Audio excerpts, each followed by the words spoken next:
चलिए अब हम देखते हैं कि हमारा अगला सवाल क्या है और उसको हल करने की कोशिश करते हैं। तो राहिला अपने लैब रूम के लिए कुर्सियाँ खरीदना चाहती है और वह 12 कुर्सियाँ खरीदना चाहती है। हर कुर्सी का दाम 250 रुपये है। तो ये हमसे पूछ रहा है अंत में कि राहिला ने उन 12 कुर्सियों के लिए कितने रुपए खर्च किए। तो सवाल को पढ़ने के बाद मुझे लगता है कि इस सवाल को हल करने के लिए हम दो तरीकों का, जो कि जोड़ और गुणा, दोनों तरीकों का इस्तेमाल कर सकते हैं। तो इसीलिए चलिए हम पहले तरीके का इस्तेमाल करके देखते हैं, जो कि है जोड़ का। इस तरीके में हम सभी 12 कुर्सियों के दामों को एक एक करके जोड़ देंगे।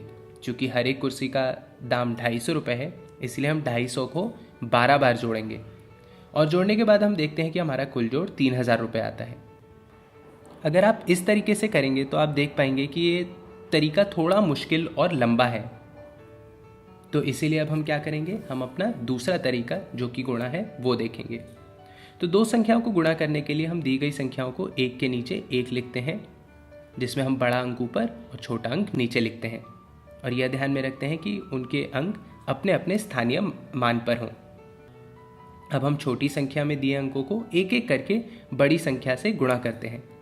तो सबसे पहले हमें 2 को बड़ी संख्या के सभी अंकों के साथ गुणा करना होगा और फिर 1 को ऊपर दिए सभी अंकों के साथ गुणा करना होगा। फिर गुणा करने के बाद जो उत्तर प्राप्त होगा उन्हें हम जोड़ देंगे और फिर हमारा गुणा पूरा हो जाएगा। यह तरीका आसान था ना? चलिए एक बार करके देखते हैं।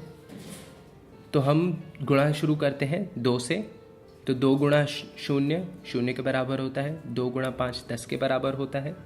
अब हम 10 का 0 इधर नीचे लिखेंगे और फिर अगली संख्या में 1 को हासिल कर लेंगे। यह याद रखें कि जोड़ में भी हमें यही काम हमने किया था। अब हम अगले अंक की ओर बढ़ते हैं, जो कि है 2। तो 2 गुणा 2 4 के बराबर होता है। पर याद रखें कि हमारे पास 1 है जो कि हमने हासिल लिया था। तो इसका क्या मतलब हुआ कि हमें 4 में 1 जोड़ना होगा। 4 में 1 जोड़ेंगे तो क्या आएगा, हमारे पास 5 आएगा। अब फिर से हमें अब अगले स्टेप में क्या करना है कि 1 को सभी अंकों से गुणा करना है। पर गुणा शुरू करने से पहले हमें यह याद रखना है कि यह 1 दहाई के स्थान पर है, इसीलिए इसका वास्तविक मान 8 नहीं बल्कि 10 है, जो कि उससे 10 गुणा बड़ा है। इसीलिए गुणा करने के बाद हमारा 10 गुणा बड़ा उत्तर आना चाहिए। तो इसीलिए हम क्या करेंगे कि हम इकाई के स्थान पे, जिससे यह उत्तर 10 गुणा बड़ा है, हम इकाई के स्थान पे नीचे में 0 लिख देंगे और फिर हम अपने गुणे का उत्तर दहाई के स्थान से लिखना शुरू करेंगे, यहाँ नीचे में सेकंड लाइन में।